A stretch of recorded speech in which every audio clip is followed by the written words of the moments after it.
সময় গাজরকে কুক করে খেতে পছন্দ করে কেন? ওকে লিসেন, গাজরে প্রচুর পরিমাণে ভিটামিন কি আছে? Vitamin A. গাজর প্রচুর পরিমাণে ভিটামিন এ আছে, আর তাছাড়া বিভিন্ন মিনারেলসে ভরপুর, পুষ্টিগুণে ভরপুর এটা। আর আমরা ছোটোবেলা থেকে সবাই জানি যে ইভেন বাচ্চারাও জানে ভিটামিন এ আছে, বাট এটাকে জানি ভিটামিন এটা অ্যাবজর্ব করতে পারছে কিনা আমাদের বডি? না, এটা তো জানি না। রাইট, ভিটামিন এটা অ্যাবজর্ব করার জন্য গাজরকে কুক করে খেতে হয়। আর কুক করে কেন খেতে হয়? বিকজ ঘি, এখানে ঘি ঢালতে হয়, ঘি অথবা বাটার। ঘি অথবা বাটার দিয়ে আমরা গাজরকে পিউরি করতে পারি বাচ্চাদের জন্য, বেবি ফুড বানানোর সময় অথবা টোটলারের ক্ষেত্রে।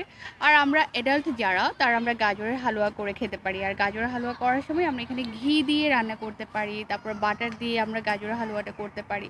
দেন আমাদের ভিটামিন এটা অ্যাবজর্ব হয়। ডেফিনেটলি আপনারা গাজরের হালুয়া করার সময় বা গাজরে কিছু করার সময় ঘিটা অ্যাড করবেন, দেন ভিটামিন এটা পাওয়া যাবে। Thank you. আর এ ধরনের পুষ্টি বিষয়ক তথ্য পেতে প্লিজ চ্যানেলটাকে সাবস্ক্রাইব করুন, শেয়ার করুন, লাইক করুন। Thank you.